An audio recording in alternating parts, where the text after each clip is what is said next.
¿Qué tal? Mi nombre es Jafet Jacobo y en esta sesión abordaremos el tema de semiología cardíaca. El término de semiología proviene del griego antiguo semeióticos, el cual se refiere al estudio de los signos.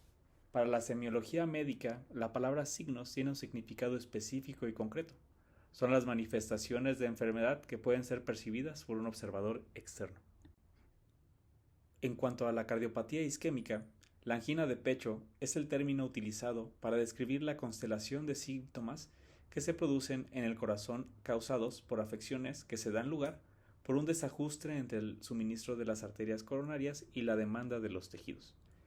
Es a William Heberden a quien se le atribuye haber acuñado el término de angina de pecho, así como por definir y proporcionar una descripción detallada de la enfermedad.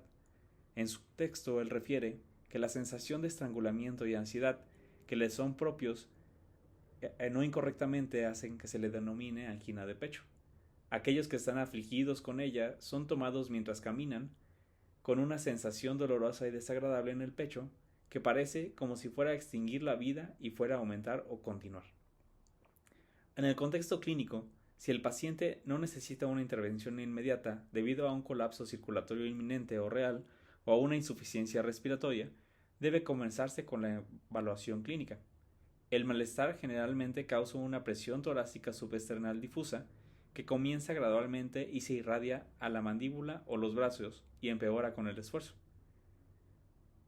En este cuadro que les proporciono, se arrojan 8 factores de la historia del dolor torácico con un cociente de probabilidad para la cardiopatía isquémica significativamente mayor de 1 y 6 factores con un cociente de probabilidad significativamente menor de 1, entre los que se destacan el dolor irradiado al brazo derecho y al hombro, a ambos brazos, su asociación con el ejercicio, entre otros.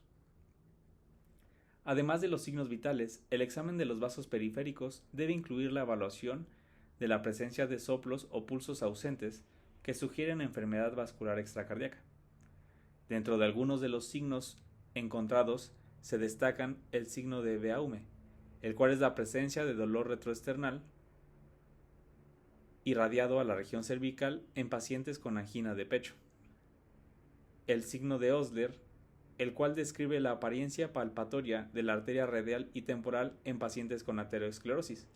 La onda del pulso es lenta en su ascenso y duradera, y disminuye lentamente, y en los intervalos de los latidos el vaso permanece lleno y firme a pesar de esto.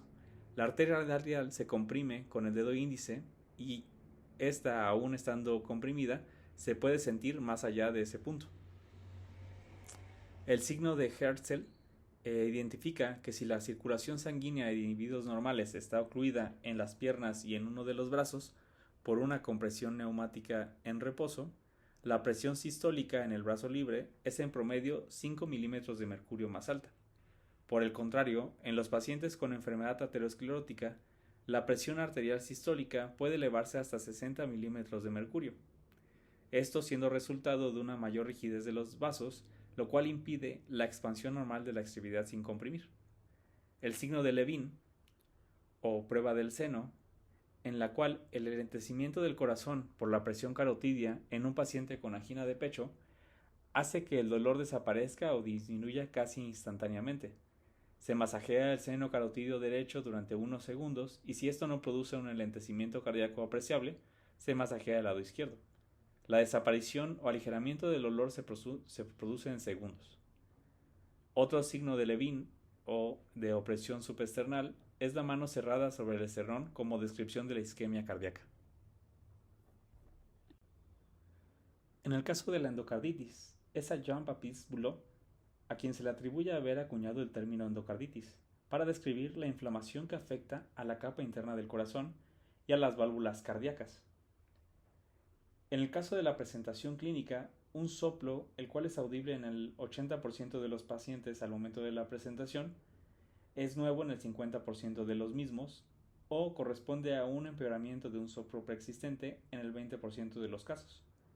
Así pues, también está presente un S3 y estertores pulmonares, los cuales corroborarán aún más ese diagnóstico.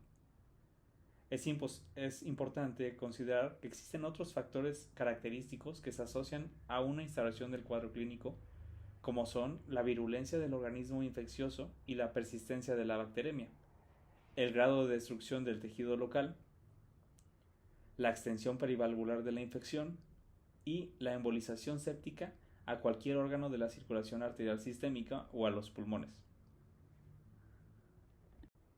La fiebre es el síntoma de presentación más común, hasta en el 95% de los pacientes, pero puede estar ausente hasta en el 20% de los casos, especialmente en personas de edad avanzada, inmunocomprometidos o pacientes tratados con antibiótico-terapia empírica previa. Otros síntomas constitucionales inespecíficos como son los escalofríos, sudores, tos, cefalea, malestar general, náuseas, mialgias y artralgias son síntomas acompañantes y menos comunes, que pueden observarse en aproximadamente en el 20 al 40% de los pacientes.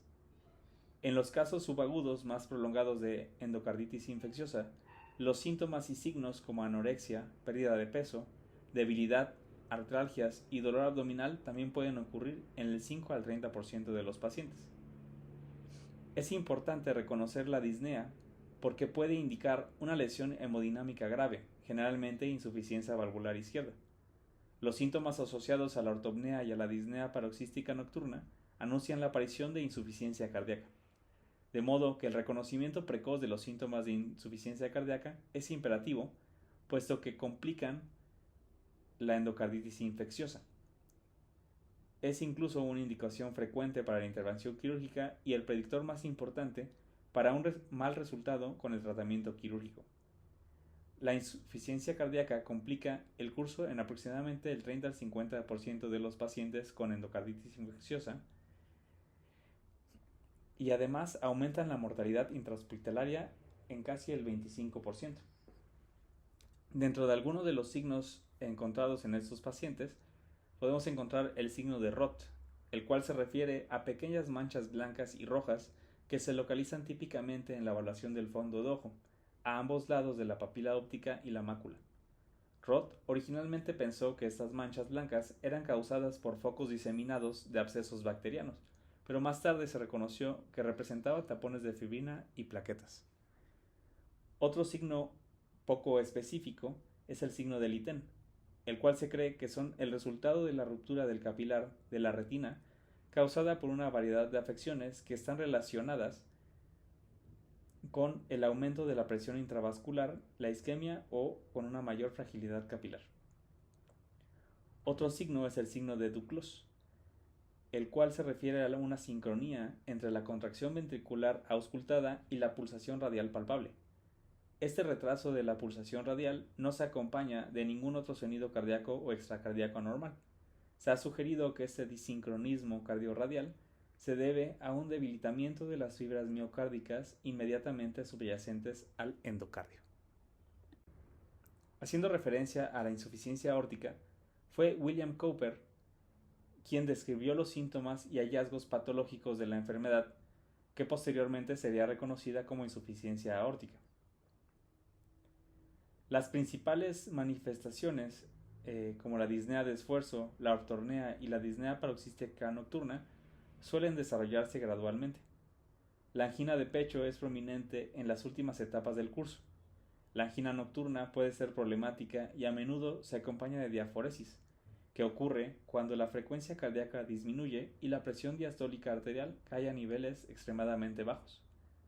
Los pacientes con regurgitación aórtica grave a menudo se quejan de una conciencia incómoda de los latidos del corazón, especialmente en posición supina, acostado sobre el lado izquierdo, y molestias torácicas causadas por el golpeteo del corazón contra la pared torácica. La taquicardia, que ocurre con estrés o esfuerzo emocional, puede causar palpitaciones. Estas contracciones ventriculares prematuras son particularmente angustiantes debido a la gran agitación del ventrículo izquierdo cargado de volumen durante el latido post-extrasistólico. Estas quejas pueden estar presentes durante muchos años antes de que se desarrollen los síntomas de una disfunción manifiesta del ventrículo izquierdo. Así pues, también puede estar presente un pulso bisfiliens, el cual se reconoce más fácilmente en las arterias braquial y femoral que en las arterias carótidas. El principal hallazgo físico de la regurgitación aórtica es el soplo diastólico, el cual característicamente tiene una alta frecuencia y comienza inmediatamente después del componente aórtico del segundo ruido cardíaco. Puede distinguirse del soplo de la regurgitación pulmonar por su inicio más temprano, es decir, inmediatamente de este componente aórtico del segundo ruido, en lugar del componente pulmonar del segundo ruido, y por lo general por la presencia de una presión del pulso disminuida. El soplo se escucha mejor con el diafragma del estetoscopio mientras el paciente está sentado e inclinado hacia adelante, con la respiración contenida en una exhalación profunda. En la insuficiencia aórtica, el soplo alcanza un pico temprano y luego muestra un patrón de decreciendo a lo largo de la diástole. La gravedad de la regurgitación aórtica se correlaciona mejor con la duración que con la intensidad del soplo. Cuando la insuficiencia aórtica es causada por una enfermedad valvular primaria, este soplo diastólico se escucha mejor a lo largo del borde esternal izquierdo, entre el tercer y el cuarto espacio intercostal.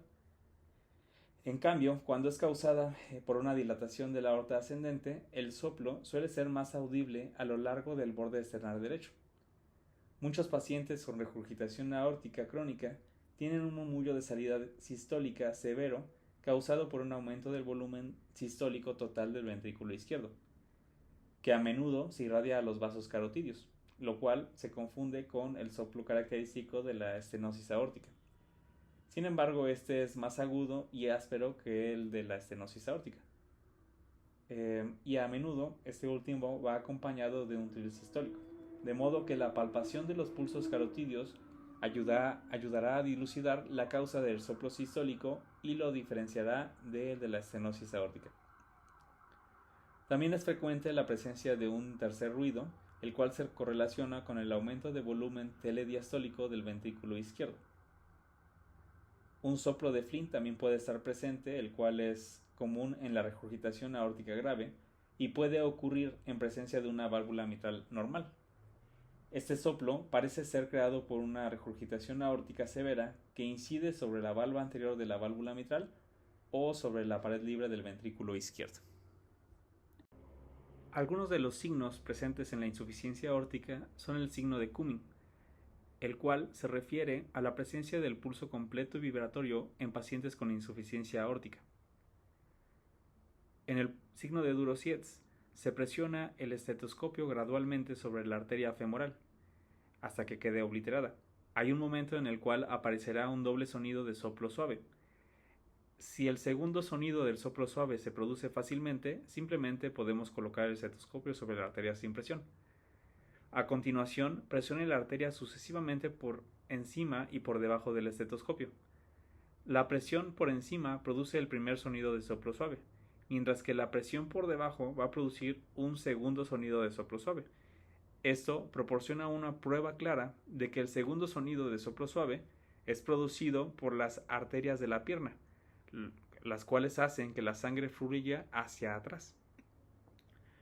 En el caso del signo de Becker, este es debido al pulso arterial de la arteria retiniana, el cual se puede encontrar en un examen de fondo de ojo. En el signo de Rosenbach, hay una pulsación hepática sistólica sin signos de insuficiencia tricuspidia.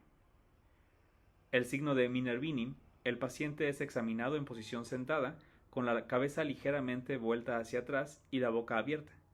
La inspección cuidadosa de la cavidad oral va a revelar que hay un movimiento de la lengua de abajo hacia arriba y rítmico y sincrónico con los latidos del corazón.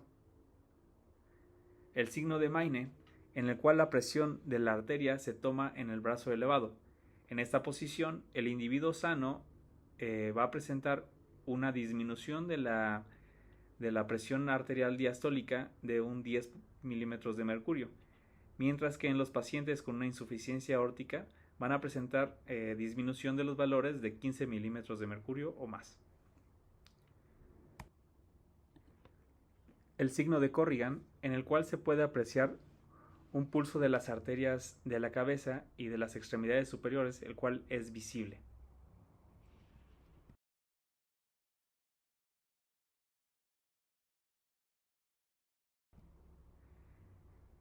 el pulso de Quinque, en el cual, entre la frontera entre el lecho unguial, se puede apreciar una zona blanca y otra roja. Y en estos capilares se pueden apreciar este movimiento sincrónico con los latidos del corazón. En el caso del signo de Musset, el cual lleva el nombre de un poeta dramaturgo francés que padecía de regurgitación aórtica, el cual en su poema Una noche de mayo hace referencia a la sintomatología descrita por él mismo. Aquí se puede apreciar el balanceo de la cabeza que se encuentra en pacientes asociado a la pulsación cardíaca. En el signo de Müller se puede apreciar la pulsación sincrónica del paladar blando y de la úvula asociado a las pulsaciones cardíacas. El signo de Landolfi, en el cual hay un movimiento rítmico pasivo de estrechamiento y dilatación de la pupila independiente de la luz ambiental. En el contexto del paciente con insuficiencia tricuspidia, este se puede presentar asintomático. Sin embargo, cuando la hipertensión pulmonar y la regurgitación tricuspidia coexisten, el gasto cardíaco disminuye y las manifestaciones de la insuficiencia cardíaca derecha se intensifican.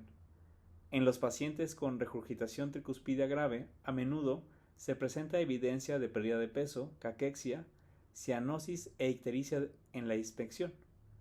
La fibrilación auricular es común. La distensión venosa yugular también es evidente. Un estrechamiento sistólico venoso y un soplo en el cuello pueden estar presentes en pacientes con regurgitación tricuspidia grave. Además, se puede presentar ascitis y edema.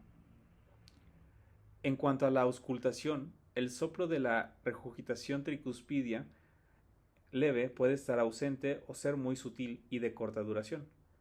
Cuando la insuficiencia tricuspidia se produce en ausencia de hipertensión pulmonar, por ejemplo en el caso de endocarditis infecciosa o después de un traumatismo, el soplo suele ser de baja intensidad y se limita a la primera mitad de la sístole. Con mayores grados de insuficiencia, la auscultación suele revelar un S3 que se origina en el ventrículo derecho y que se acentúa con la inspiración. Cuando la insuficiencia tricuspidia ocurre en presencia de hipertensión pulmonar, el soplo sistólico suele ser agudo, pansistólico y más fuerte en el cuarto espacio intercostal en la región paraesternal, pero ocasionalmente puede ser auscultado en la región subxifoidea. Algunos de los signos que podemos encontrar en los pacientes con insuficiencia tricuspidia son el signo de Carballo, en el cual hay un aumento de la intensidad del soplo, el cual se produce al pedirle al paciente que respire profundamente o que contenga la respiración después de una inspiración profunda. El signo de Luisada, en el cual el movimiento de la cabeza hacia la derecha, que ocurre durante el periodo de colapso de la vena yugular distendida, y un soplo diastólico en el lado derecho del corazón. El signo de Bítums, en el cual la elevación pasiva de las piernas aumenta la intensidad del soplo de la insuficiencia tricuspidia. El signo de Wirth, en el cual existe una pulsación lateral del lóbulo de la oreja en pacientes con insuficiencia tricuspidia. El signo de Shaw, en el cual las venas varicosas pulsátiles con la onda sistólica se encuentran presentes a pesar de la elevación de las piernas. El signo de Lancisi, el cual se refiere a la dilatación de las venas yugulares en el cuello que ocurre durante la sístole y su colapso durante la diástole, causadas por el agrandamiento del ventrículo derecho. El signo de Pasteur, el cual se refiere a la distensión con o sin pulsación de las venas superficiales del cuello que se produce cuando se ejerce una presión firme sobre el hígado en dirección hacia la columna vertebral.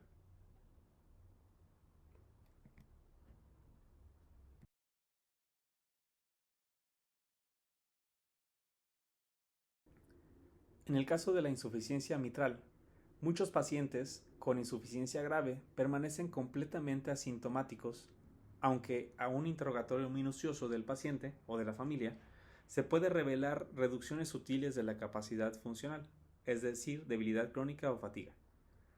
Los pacientes con insuficiencia mitral generalmente se derivan debido a síntomas de dolor torácico, dificultad para respirar, palpitaciones, hinchazón de las piernas o simplemente hallazgo incidental de soplo sistólico durante el examen físico.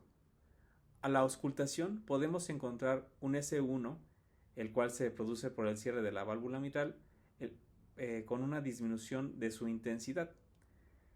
La división del S2 es común y es resultado de un acortamiento de la eyección del ventrículo izquierdo y de un componente aórtico anterior como consecuencia de la resistencia reducida a la eyección del ventrículo izquierdo. El aumento anormal de la tasa de flujo a través del orificio mitral durante la fase de llenado rápido a menudo también se puede asociar con un S3, el cual no debe ser interpretado como una característica de insuficiencia cardíaca. El soplo característico de insuficiencia mitral es holosistólico, el cual suele ser de intensidad constante, soplante y agudo, y más fuerte en el ápice, con una irradiación frecuente a la axila izquierda y al área infraescapular izquierda. Al estar el paciente de pie suele disminuir el soplo, mientras que al ponerse en cuclillas el soplo aumenta. El soplo de la insuficiencia mitral suele intensificarse con el ejercicio isométrico, diferenciándolo de los soplos sistólicos de estenosis aórtica valvular y de la miocardiopatía hipertrófica obstructiva, los cuales se van a reducir con esta intervención. En el caso de estenosis aórtica, las manifestaciones cardinales son la disnea de esfuerzo, la angina de pecho, el síncope y en última instancia la insuficiencia cardíaca. La disminución gradual de la tolerancia al ejercicio, la ortopnea, la disnea paroxística nocturna y el edema pulmonar son síntomas relativamente tardíos en este tipo de pacientes. La angina de pecho es un síntoma frecuente en los pacientes con estenosis aórtica grave e indica isquemia miocárdica. En la mayoría de los casos, el síncope es causado por la reducción de la perfusión cerebral que se produce durante el esfuerzo cuando la presión arterial disminuye debido a la vasodilatación sistémica y un aumento inadecuado de la salida cardíaca relacionado con esta estenosis valvular. El síncope también se ha atribuido al mal funcionamiento del mecanismo de los vasoreceptores en la estenosis aórtica grave, o al bloqueo AV transitorio causado por la extensión de la calcificación de la válvula en el sistema de conducción. El hallazgo esperado con la estenosis aórtica grave es un pulso carotidio de baja amplitud, de crecimiento lento, pico tardío, un impulso carotidio pavus et tardus. Cuando está presente, este hallazgo es específico para la estenosis aórtica. Sin embargo, muchos adultos con estenosis aórtica tienen afecciones concurrentes como la regurgitación aórtica o hipertensión sistémica que afectan la curva de presión arterial y el impulso carotidio. Refiriéndonos al soplo sistólico de eyección de la estenosis aórtica, este suele tener un pico tardío y se escucha mejor en la base del corazón, con una irradiación a las carótidas. El cese del soplo antes del componente aórtico es útil para diferenciarlo de un soplo mitral pansistólico. En pacientes con válvulas aórticas calcificadas, el soplo sistólico es más fuerte en la base del corazón, pero los componentes de alta frecuencia pueden irradiarse al ápice. Este se llama fenómeno de Galabardín, en el que el soplo puede ser tan prominente que se confunde con el soplo de una regurgitación mitral. La división del componente S2 de los ruidos cardíacos es útil para excluir el diagnóstico de estenosis aórtica grave, ya que la división normal implica que las valvas de la válvula aórtica son suficientemente flexibles como para crear un sonido de cierre audible, es decir, un componente aórtico del segundo ruido. El soplo de la estenosis aórtica valvular se incrementa con la posición de sentadilla, lo que aumenta el volumen sistólico. Su intensidad se reduce durante la tensión de la maniobra de Valsalva y al estar de pie, lo cual va a reducir el flujo transvalvular. En el caso de la estenosis mitral, la disnea, inicialmente en esfuerzo y luego en reposo, es la característica habitual en la estenosis mitral. La disnea paroxística nocturna y la ortopnea se observan en el caso de la estenosis mitral sintomática grave, pero pueden volverse menos comunes con una mayor duración de la enfermedad no tratada. Esto por mecanismos compensatorios en el pulmón y en la circulación pulmonar que atenúan el edema alveolar. La transición a la fase sintomática suele ser precipitada por taquicardia o por afecciones que generan un aumento en el flujo a través de la válvula, como pueden ser la fibrilación auricular o el embarazo.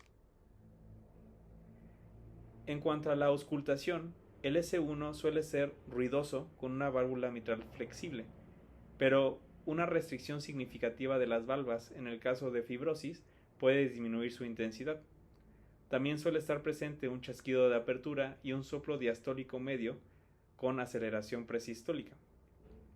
El soplo de la estenosis mitral es difícil de oír y necesita práctica y una habitación tranquila para una mejor detección.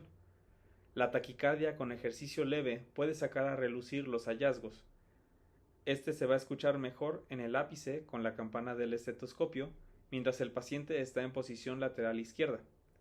La longitud del soplo se correlaciona con la gravedad de la estenosis, pero no la intensidad. Con relación a los pacientes con un aneurisma aórtico, este suele diagnosticarse por estudios de imagen. Sin embargo, existen algunos signos que nos pueden orientar.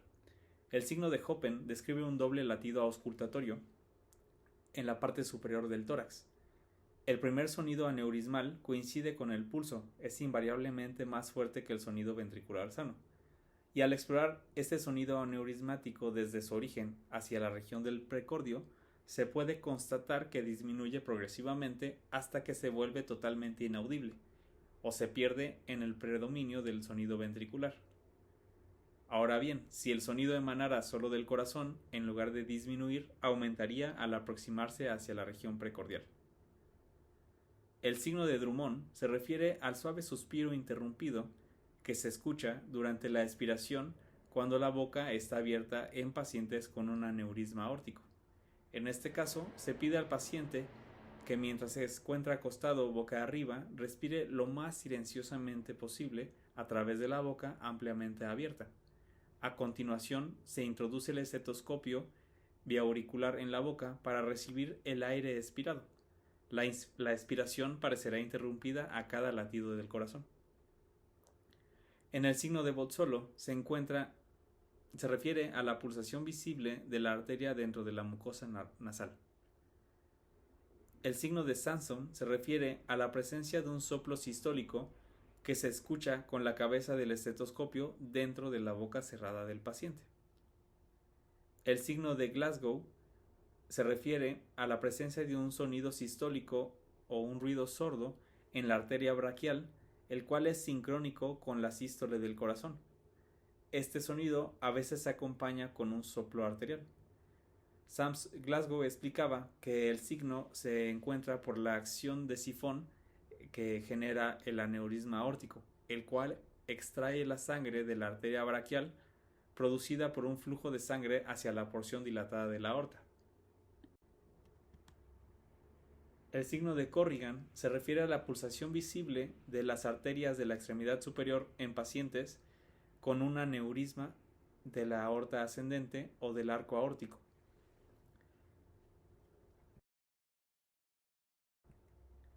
El signo de Cardarelli se refiere al pulso palpitante de la tráquea que se siente al aplicar las yemas de los dedos en el lado derecho, especialmente si se presiona con fuerza.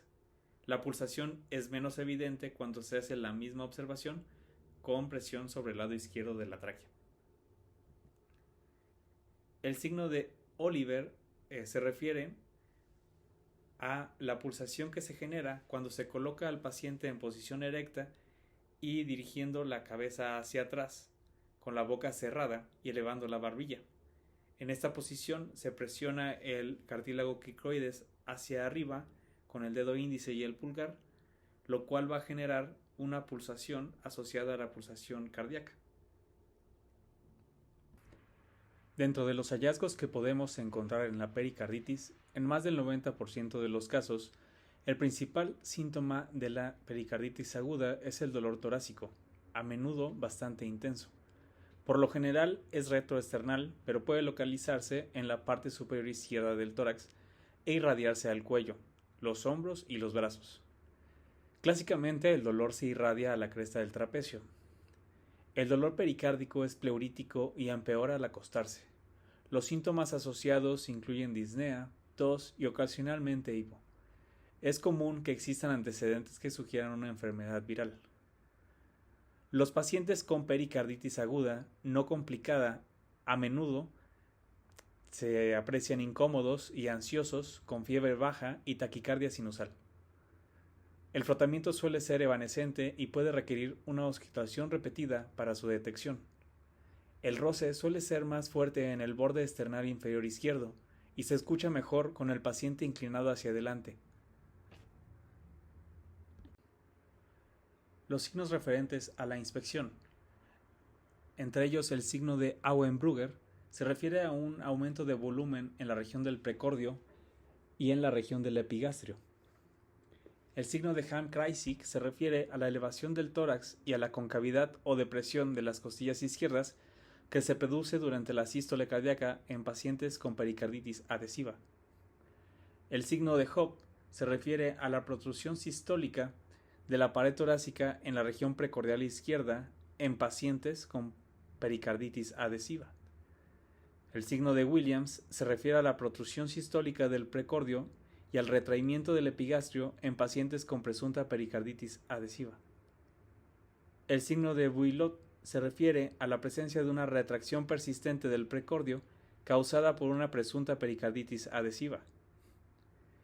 El signo de Škoda se refiere a una hendidura o depresión en el ápice o a la izquierda del corazón con la sístole y la elevación que se produce en el mismo sitio durante la diástole. El signo de Friedrich se refiere al colapso sistólico de las venas yugulares en pacientes con pericarditis adhesiva. El signo de Doble se refiere a la presencia de distensión de las venas yugulares externas sin pulsación en pacientes con pericarditis purulenta. El signo de Hirtz se refiere a la mejoría en los síntomas de disnea cuando el paciente asume una posición de postura rodilla-pecho en la cual apoya la rodilla y el pecho sobre el piso. Con referencia a los signos presentes a la palpación, se encuentra el signo de Griesinger, el cual se refiere a la disminución o desaparición del pulso durante la inspiración en pacientes con pericarditis fibrino-purulenta. El signo de Opolzer, en el cual se refiere al latido cardíaco débil en el cuarto y quinto espacios intercostales en la posición supina. El signo de Kussmaul se refiere a una dilatación en lugar de un colapso de las venas yugulares durante la inspiración. Con referente a los signos durante la percusión, encontramos el signo de Schkada, el cual se refiere a la presencia de opacidad torácica del lado izquierdo que se extiende verticalmente en la línea medio clavicular desde la tercera a la sexta costilla y horizontalmente desde la mitad del esternón hasta la línea medio clavicular. El signo de Roche se refiere a un embotamiento a la percusión de 2 a 3 centímetros laterales al borde esternal derecho en el quinto espacio intercostal. El signo de Moshkovitz se refiere a una transición brusca de la resonancia pulmonar y a una opacidad en el precordio. En cuanto a los signos presentes a la auscultación, tenemos el signo de Aran, el cual se refiere a una disminución o pérdida del segundo ruido cardíaco, y el signo de Gorham, el cual se refiere a una fricción pericárdica que ocurre dentro de los primeros 2 días después de una trombosis coronaria o infarto al miocardio. Con referente al tromboembolismo pulmonar, los síntomas y signos son inespecíficos. Por lo tanto, el conocimiento de los factores de riesgo de tromboembolismo venoso y la sospecha clínica de tromboembolismo pulmonar son de suma importancia para guiar las pruebas diagnósticas. La disnea es el síntoma más frecuente y la taquipnea el signo más frecuente. La disnea, el síncope y la cianosis graves se presentan a una embolización pulmonar potencialmente mortal. El dolor pleurítico intenso a menudo significa una embolia pulmonar localizada en el sistema arterial pulmonar distal, cerca del revestimiento pleural. Además se cuenta con los criterios de Wells, los cuales son especialmente importantes en grupos de alta probabilidad clínica para tromboembolismo pulmonar, utilizando un conjunto de 7 preguntas que nos ayudan a evaluar al pie de la cama pacientes con alto riesgo o pacientes con bajo riesgo de tromboembolismo pulmonar. Referente al derrame pericárdico y al tamponade cardíaco, los derrames per se no causan síntomas sin tamponamiento, aunque los pacientes pueden tener dolor debido a la pericarditis. Las consecuencias mecánicas de una alta presión que actúa sobre la superficie del corazón son principalmente resultado de la compresión y el colapso del corazón derecho. El llenado insuficiente del corazón izquierdo se produce entonces por una reducción del gasto del corazón derecho. En el tamponamiento terminal puede sobrevenir un reflejo depresor con bradicardia paradójica. Un hallazgo característico es el pulso paradójico, que se refiere a una caída anormalmente grande, es decir, de más de 10 milímetros de mercurio, en la presión arterial sistólica durante la inspiración. Y en contraste con la constricción, se presenta el aumento instantáneo normal del retorno venoso sistémico y se mantiene el descenso inspiratorio normal de la presión venosa sistémica, es decir, el signo de Kussmaul está ausente. Los pacientes con taponamiento a menudo se quejan de disnea. Este mecanismo es incierto puesto que no hay congestión pulmonar y adoptan una posición sentados hacia el frente. Podemos encontrar la triada de Beck, la cual se refiere a una hipotensión, ruidos cardíacos amortiguados y a una presión venosa yugular elevada, lo cual sugiere un taponamiento severo. Al examen cardiovascular podríamos encontrar un paciente sin signos ni síntomas característicos, excepto si el derrame es grande. El impulso cardíaco es difícil de palpar y los ruidos cardíacos están amortiguados. Además, podemos encontrar un soplo cavitario en la axila, esto por la compresión que se infiere sobre los bronquios.